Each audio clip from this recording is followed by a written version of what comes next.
Le voy a pedir de favor que abra sus Biblias en el libro de Hechos, capítulo 4. Vamos al verso 32 y vamos a estar leyendo del verso 32 hasta el capítulo 5, versículo 11. Vamos a ilustrar la enseñanza del día de hoy con la historia de Ananías y Zafira. Veamos primeramente el contexto. Dice en el verso 32 del capítulo 4: y la multitud de los que había creído era de un corazón y un alma, y ninguno decía ser suyo propio nada de lo que poseía, sino que tenían todas las cosas en común. Y con gran poder los apóstoles daban testimonio de la resurrección del Señor Jesús, y abundante gracia era sobre todos ellos. Así que no había entre ellos ningún necesitado, pues todos los que poseían heredades o casas las vendían y traían el precio de lo vendido y lo ponían en los pies de los apóstoles, y se repartía a cada uno según su necesidad. Entonces José, a quien los apóstoles pusieron por sobrenombre Bernabé, entre paréntesis, que traducido es hijo de consolación, se cierra el paréntesis, levita, natural de Chipre, como tenía heredad, la vendió y trajo el precio y lo puso a los pies de los apóstoles. Capítulo 5, verso 1, continúa la historia diciendo: pero cierto hombre llamado Ananías, con Zafira su mujer, vendió una heredad y sustrajo del precio, sabiéndolo también su mujer, y trayendo solo una parte la puso a los pies de los apóstoles, y dijo Pedro: Ananías, ¿por qué llenó Satanás tu corazón para que mintieses al Espíritu Santo y sustrajeses del precio de la heredad? Reteniéndola no se te quedaba a ti, y vendida no estaba en tu poder. ¿Por qué pusiste esto en tu corazón? No has mentido a los hombres, sino a Dios. Al oír estas palabras, cayó y expiró, y vino gran temor sobre todos los que lo oyeron. Y levantándose los jóvenes lo envolvieron, sacándolo, lo sepultaron. Más adelante, hermanos, viene su mujer, Zafira, la confronta de la misma forma el apóstol Pedro, y también cae muerta, y los mismos que enterraron a Ananías la entierran a ella. Muy bien, hermanos, vamos a analizar esta historia que acabamos de leer. En primer lugar, dice aquí que Ananías y Zafira pertenecían al grupo de aquella multitud de creyentes, porque la iglesia estaba creciendo, el evangelio estaba propagándose. No hay motivo para pensar que Ananías y Zafira no fueran creyentes o cristianos. La palabra cristiano se utiliza por primera vez para las personas que creen en el evangelio de Jesucristo, como usted o como yo. Se les llama cristianos por primera vez en el capítulo 11, verso 26 del libro de los Hechos. Entonces, no tenemos motivos para pensar que Ananías y Zafira no eran cristianos, pero habían cometido un pecado muy grave, ni siquiera a los ojos de Pedro, sino a los ojos de Dios, del Espíritu Santo. Ellos habían mentido. La hipocresía fue el primer pecado que se introduce a la iglesia recién creada en Jerusalén, ¿verdad? Nosotros, si leemos unos versos antes, veíamos que había gran poder en la predicación de los apóstoles, que se convertían de a 2,000 y de a 3,000, y había grandes cosas que estaban aconteciendo. La actitud de Ananías y Zafira se parece más a lo que expresa el apóstol Pablo en 1 Corintios 11:30, donde, refiriéndose a la cena del Señor, dice que muchos estaban enfermos y muchos duermen, ¿verdad? Dice: por lo cual hay muchos enfermos y debilitados entre vosotros, y muchos duermen. Es decir, eran cristianos, pero cristianos carnales, y el juicio de Dios había caído sobre de ellos.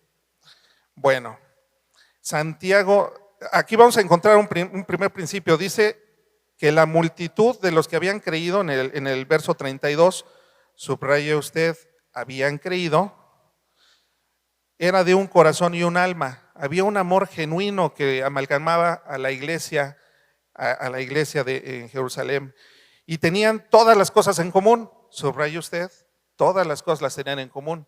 Es decir, era tanto el amor que se manifestaba en la recién creada iglesia que hacían esas cosas. Aquí encontramos un primer principio. Eran cristianos convertidos de todo su corazón y querían participar de este proyecto que inició nuestro Señor Jesucristo en esa cruz. Amén. Así como usted y yo queremos participar y estamos aquí reunidos los domingos, domingo tras domingo. Aquí el primer principio que encontramos en estos hermanos es que la fe o nuestras acciones deben estar congruentes con la fe que profesamos. Ellos eran congruentes, amaban el evangelio, veían que había necesidad entre sus hermanos, por lo tanto actuaban. La pregunta para nosotros que nos confronta es si realmente nosotros somos congruentes entre lo que decimos que creemos y las acciones que tenemos o que hacemos. La pregunta es si cualquiera que lo conoce a usted o a mí fuera del domingo puede dar testimonio de que Cristo vive en su corazón, de que es usted una persona diferente. En pocas palabras, que es usted un raro, porque no es como la gente del mundo. Si no lo es así, no lo conteste, pero continuemos leyendo porque estoy seguro que Dios nos está hablando a cada uno de nosotros en nuestro corazón. Dice en el verso 34 que los que poseían casas o heredades las vendían y traían el precio de lo vendido. En el 36 aparece un personaje que se llama José, al cual los apóstoles le pusieron un sobrenombre y lo llamaron Bernabé. Él hizo lo mismo, tenía una heredad, él era levita, no sé por qué tenía una heredad, los levitas acuérdense que no tenían herencia de tierra, ¿verdad? Su herencia era del Señor, pero él tenía una heredad, la vendió y trajo el precio de lo vendido. Y esto vemos aquí otra segunda enseñanza. La ley del amor produjo en Bernabé esta acción piadosa. Más adelante, capítulo 5, los primeros 3 versículos, dice que la acción de Ananías y Zafira de vender su propiedad y luego algo sucedió, sustrajeron una parte de lo que les dieron por su heredad antes de llegar con el apóstol Pedro y ofrendar la cantidad que ellos acordaron. Esa acción fue contaminada por la astucia de Satanás. Analicemos un poquito. Eran cristianos, no hay duda al respecto. Pero si vemos la conducta, probablemente nosotros podríamos pensar que la conducta de Ananías y Zafira a lo mejor fueron sorprendidos por la generosidad de los otros hermanos en la iglesia recién creada y ellos quisieron participar de la misma forma. Fueron movidos probablemente por un sentimiento, ¿verdad? De una emoción. Y aquí con Dios las emociones, hermanos, no cuentan. Nosotros actuamos no por emoción, sino por convicción. Esa es una pequeña, gran diferencia. El segundo punto es que a lo mejor vieron muy bonito cómo felicitaban a los que hacían tal acto y quisieron tal vez ellos recibir alabanza también de sus líderes, ¿verdad? A lo mejor les gustó y querían algo de alabanza de ellos. O probablemente quisieron aparentar ser igual de espirituales que aquellos que estaban haciendo esto. Y no era poca cosa lo que estaban vendiendo, ¿verdad? Entonces ellos a lo mejor quisieron aparentar, mira, vamos a hacer esto como que quedamos bien y nos quedamos con una porción. Pero el punto que yo pienso que es un poquito más grave es el siguiente. Quizá pensaron en su corazón, porque vemos que Satanás estuvo ahí presente, que podían sustraer una parte del precio de la heredad, porque no había testigos que testificaran cuánto habían recibido por el cierre de esta operación.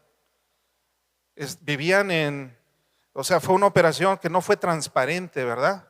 Entonces ellos a lo mejor pensaban, bueno, ¿quién se va a enterar? Si nos dieron 100, pues vamos a decir que nos dieron 70. ¿Quién se va a dar cuenta si esto lo hicimos a escondidas? Usted y yo a lo mejor podríamos pensar, trayéndolo a nuestro contexto actual, ¿quién se va a enterar si no puse mi nombre en redes sociales, puse el pequeñín, ¿no? El sensualón, cualquier cosa en el anonimato, algo que no es transparente, hermanos, hay que tener cuidado. Pero no consideraron algo muy importante. ¿Qué no consideraron, hermanos? Que Dios lo ve y lo sabe todo. De Dios no podemos escondernos. Podremos engañar al pastor, al hermano, a la esposa, a los hijos, pero de Dios no nos salvamos. Dios lo ve todo, lo sabe todo. Entonces, la pregunta, una nueva pregunta de confrontación, ¿verdad?, personal para cada uno de nosotros es: ¿usted cree que si Ananías y Zafira hubieran sabido que los iban a descubrir, se hubieran atrevido a hacer tal acto? Yo pienso que no.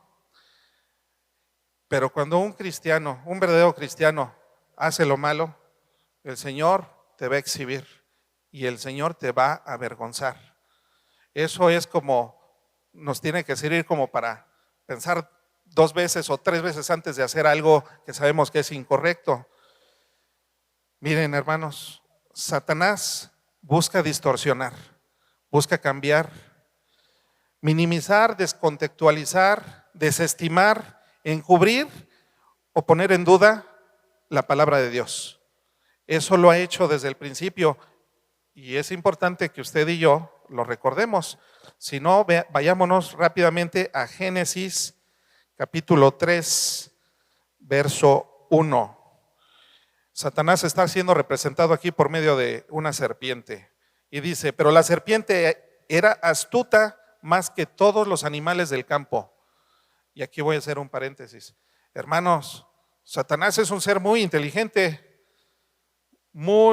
¿Qué tan inteligente será que logró convencer a una tercera parte de los ángeles del cielo para que se rebelaran contra Dios?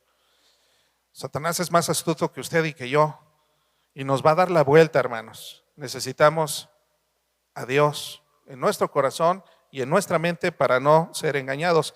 Pero la serpiente, la primer pareja, era inocente, era muy astuto, más que todos los animales del campo, más que las personas.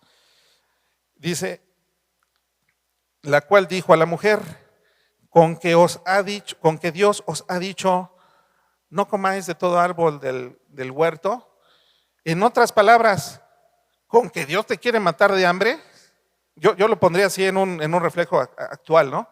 Con que Dios te quiere matar de hambre. No, hermano, pues es que apenas si me alcanza, pues es que no me pagan mucho en el trabajo. No, hombre, aviéntate a hacer esta tranza.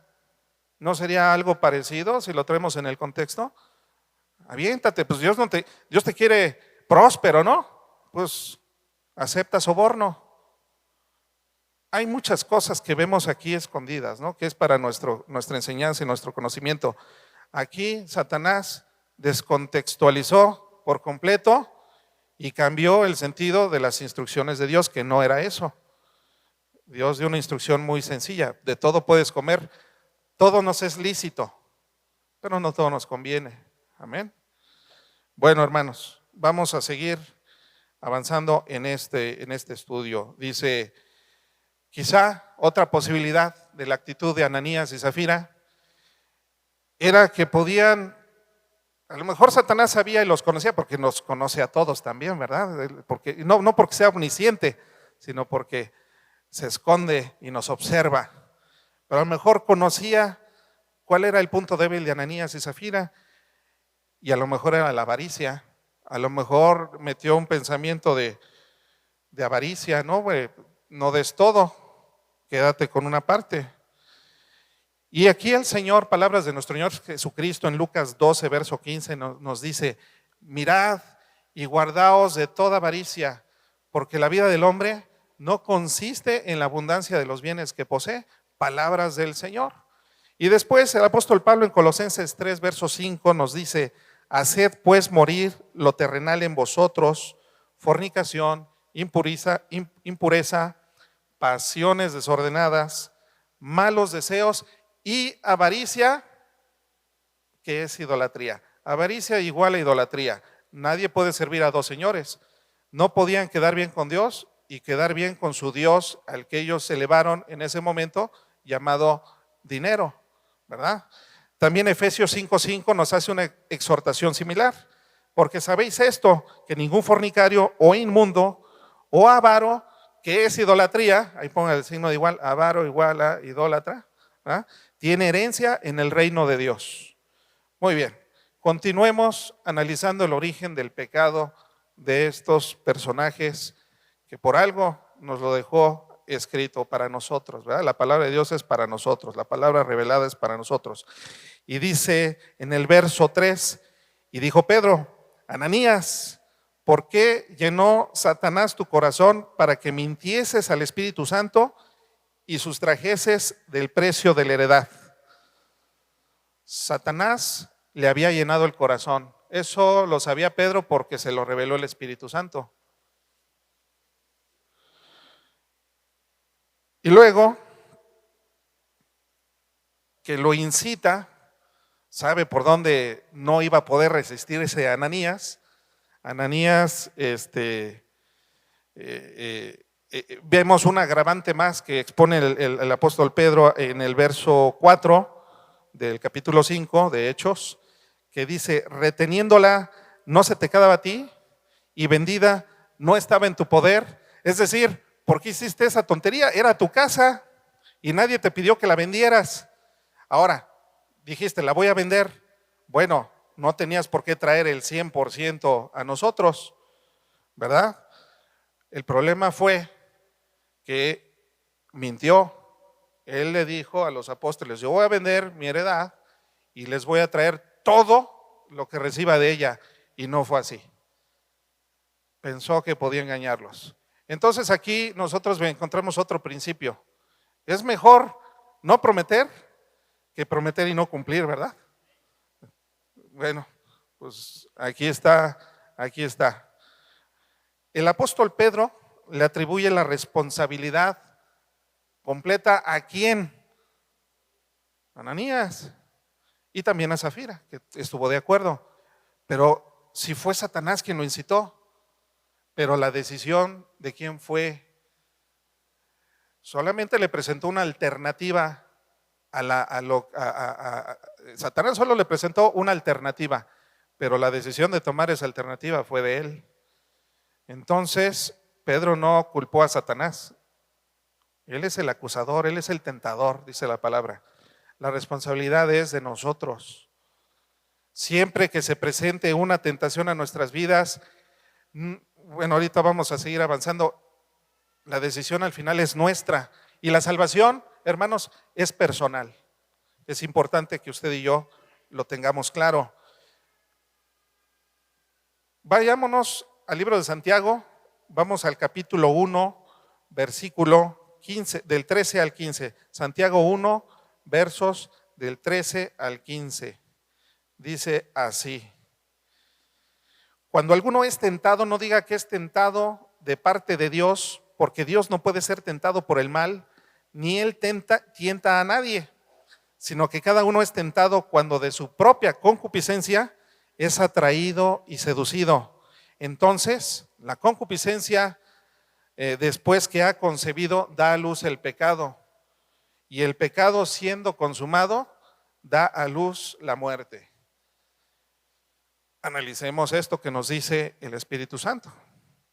La palabra tentado utilizada en este versículo es la palabra en griega original peirazo. Y en este contexto que fue escrito tiene un sentido peyorativo: tentar para el mal. Santiago explícitamente asegura en el verso 13 que la tentación no puede de ningún modo proceder de Dios. ¿Están de acuerdo? Dios es santo, Dios es bueno, Dios es puro, Dios es 3 veces santo. Él no puede tentar a nadie para que peque. Va en contra de su naturaleza. Entonces, dicen, no puede venir de Dios, tampoco culpa de ello al diablo, aunque tampoco niega su actividad.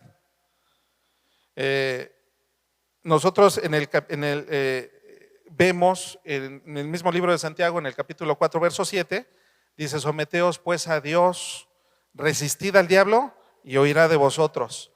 quiere decir que está en nosotros, la responsabilidad está en nosotros resistirnos. Pero hermanos, ¿cómo podemos resistirnos si no tenemos la palabra de Dios aquí y en nuestro corazón?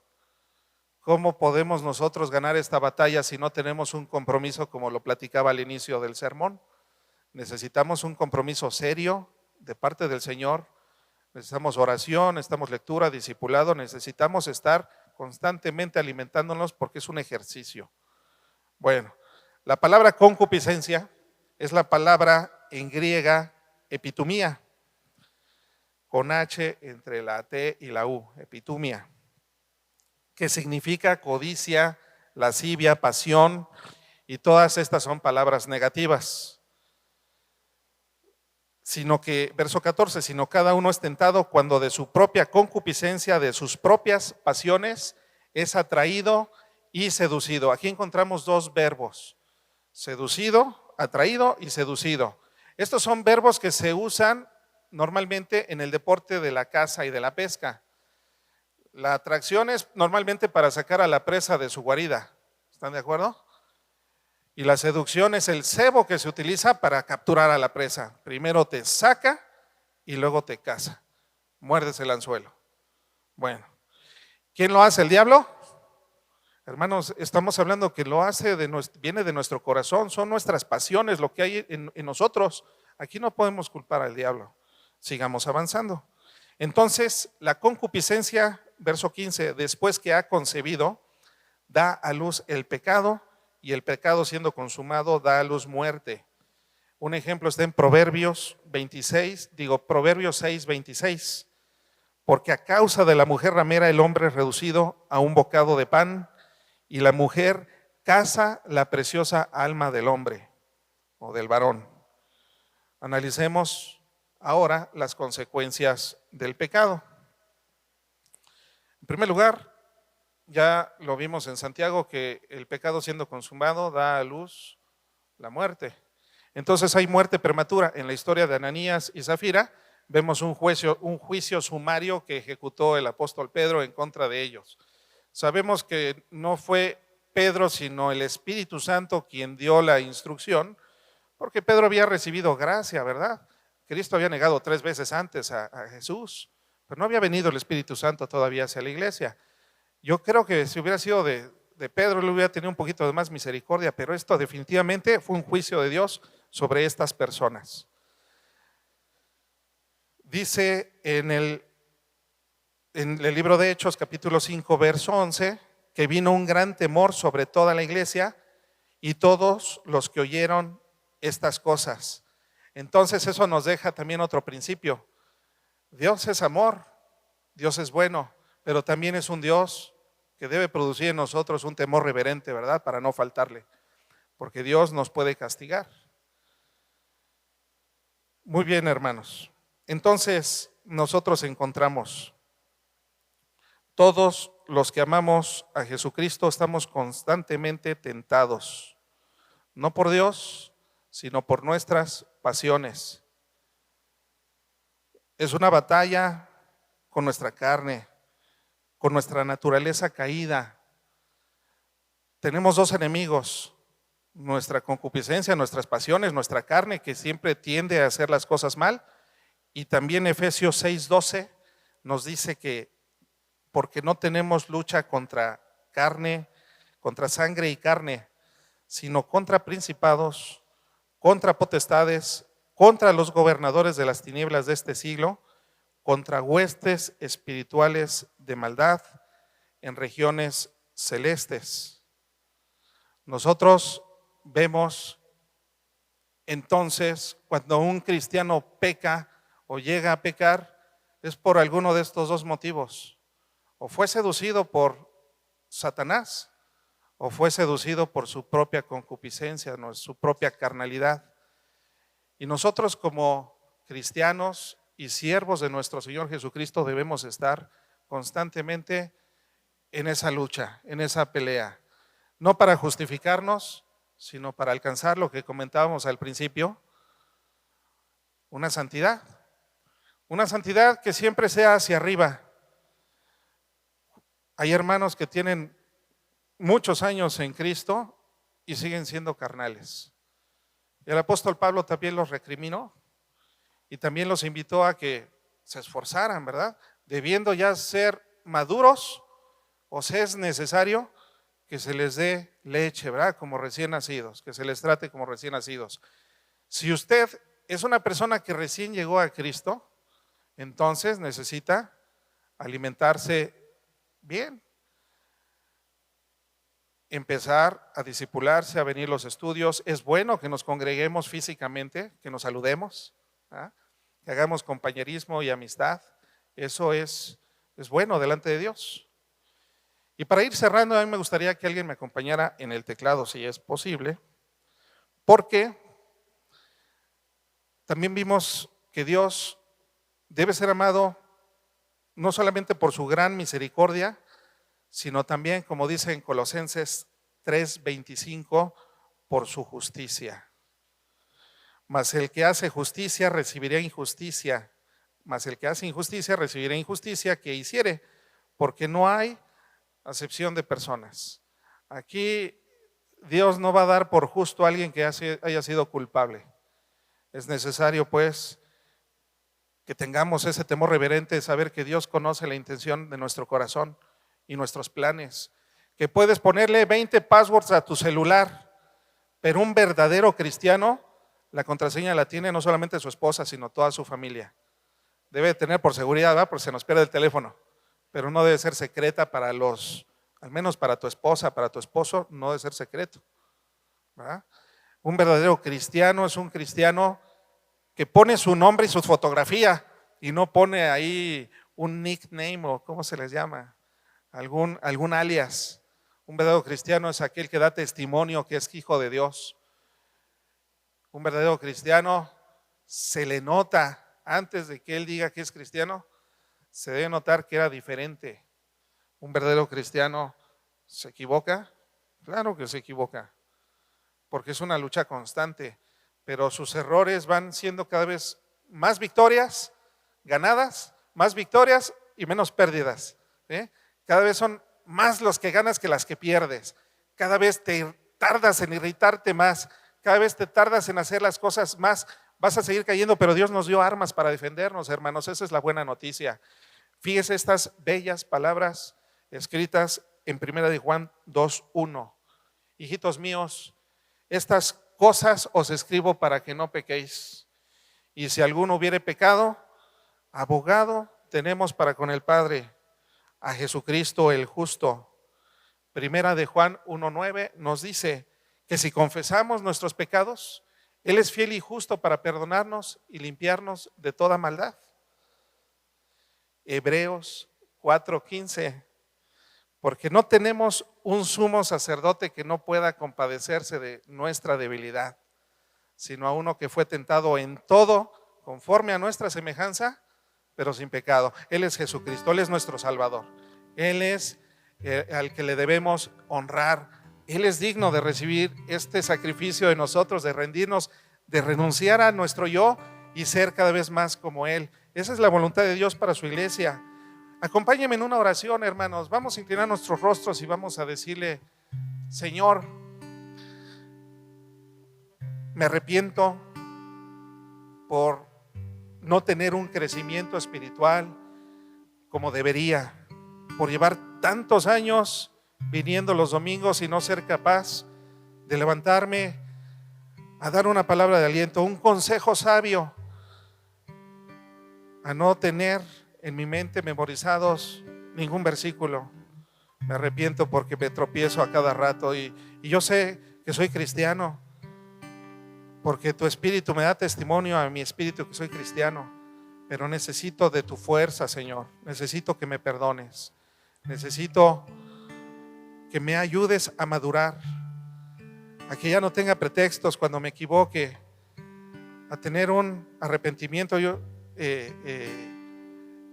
verdadero y a seguir avanzando en la justicia a la cual fui llamado a participar. Y si usted, amén, en el nombre de Jesús, amén, si usted viene por primera vez, es necesario que yo le comente que debe de entregar su vida a Cristo, que Dios, que nuestro Señor Jesucristo, está esperándolo con los brazos abiertos. Si hay alguien aquí que no ha dado ese paso, pero que tiene el interés y siente en su corazón que esto es a lo que Dios les ha llamado, no una religión, sino tener una relación continua y permanente con el Creador del universo, le voy a pedir a usted que haga esta oración y le diga: Padre Santo, perdóname, porque yo sé que me he equivocado. He vivido todo este tiempo ignorándote, y ahora me doy cuenta que tú viniste a salvarme. ¿A salvarme de qué? A salvarme de perderme por la eternidad, de no estar en tu presencia. Perdóname, Jesús, reconozco que me he equivocado, que soy pecador, pero yo quiero hoy invitarte a que entres en mi corazón y que siembres esa semilla en mí para que yo pueda conocerte. Lávame con tu sangre preciosa, que tu Espíritu Santo regenere mi espíritu. Yo hoy te invito a que entres en mi corazón y te recibo como mi Señor y mi Salvador. Amén.